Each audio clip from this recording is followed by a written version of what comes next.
రాష్ట్ర ప్రజలకు ఏమైనా అర్థమైందండి? రాష్ట్ర ప్రజలకి ఉప ముఖ్యమంత్రి మాట్లాడేది ఏమైనా అర్థమైందా? నాకైతే ఒక్క ముక్క అర్థం కాల.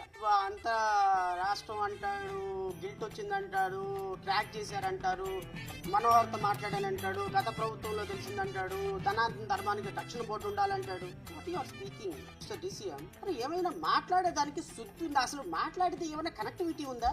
Mind is index of your face is index of your mind. మీ ఫేస్ ఇండెక్స్ చేస్తుంది మీ మాటల్ని. Words are now indicating your action, words are indicating your guilt. నేను ఎందుకు డ్రెస్ వేసుకొని దీక్ష చేశాను అంటే అందరు నాకు ట్యాగ్ చేస్తున్నారు, ఏదో అనుకున్నాను, చేద్దాం అనుకున్నాను తప్ప స్పష్టమైన ఒక్క మాట ఉందా?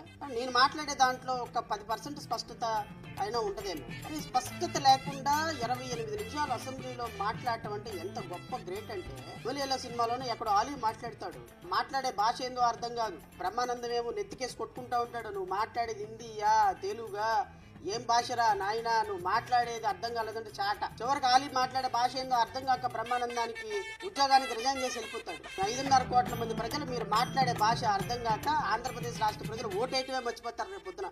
ఎవరికి ఓటేసామో అర్థం కాదు, మాట్లాడే భాష ఏందో అర్థం కాదు, ఏం చెప్పాలనుకుంటున్నారో అర్థం కాదు, ఏం ఎడ్యుకేషన్ చేయాలనుకుంటున్నారో అర్థం కాదు, ఏం వే ఫార్వర్డ్ చేయాలనుకుంటున్నారో అర్థం కాదు. ఆలీ మాట్లాడినట్టే చాట, చివరికి వచ్చేటప్పటికి కల్తీ మాట తప్ప. ఎవరో ఉప ముఖ్యమంత్రి గారు మాట్లాడినటువంటి ఒక్క మాటలో అయినా స్పష్టత ఉందా?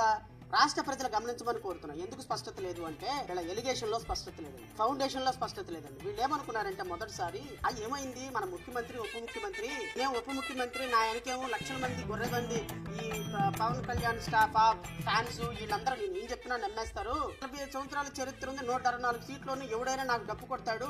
మనకి ఏబిఎన్ ఉంది, TV5 ఉంది, మహా టీవీ ఉంది, ఈనాడు ఉంది, ఆంధ్రజ్యోతి ఉంది. అరే మనం రాసిందే రాత, పాడిందే పాట, పాడిపల్ల రామదాస్ అని ఏమి రాసినా ఏమి చేసినా మనల్ని క్యారీ చేయడానికి మన మీడియా ఉంది, మన కార్యకర్తలు ఉన్నారు, మన సోషల్ మీడియా ఉంది, మన నారా లోకేష్ ఆధ్వర్యంలో నడిచే ఐటీడీపీ ఉంది. ఏంటి కాలేదు కొట్రా ఎత్ర రమణ లోడ్ అనగానే పవన్ కళ్యాణ్ లవో అని లోడ్ ఎత్తేసి ఏమైపోయింది, చివరికి తిరుమల లడ్డూలో కల్తీ అని జరిగిన తర్వాత చివరికి నాలాంటోడు లేకపోతే వైసీపీలో కాస్త కొస్త మాట్లాడేవాళ్ళు బయటకు వచ్చి, సార్ అంతా బాగానే ఉంది కానీ లడ్డూ కల్తీ అనేది శాంపిల్ డ్రా చేసింది మన ప్రభుత్వంలోనే కదా సార్ అనగానే గప్చుప్ సంబార్పింది. అర్థమైపోయింది, అమ్మని అమ్మ ఎక్కడో తేడా జరిగింది. నిజమే కదా, ప్రభుత్వం హయాంలోనే కదా లిఫ్ట్ చేసింది శాంపిల్. మరి మన ప్రభుత్వం హయాంలో లిఫ్ట్ చేస్తే 2019-24 తప్పు జరిగిందని ఎలా అనగలం? అర్థం కాల. బకాలు మొత్తం మారిపోయింది, బాణం చేతిలో నుంచి వెళ్ళిపోయింది, వెనక రాదు, బాణం వెళ్ళిపోతా ఉంది, ఎవరిని గుచ్చుకుంటుందో తెలియదు.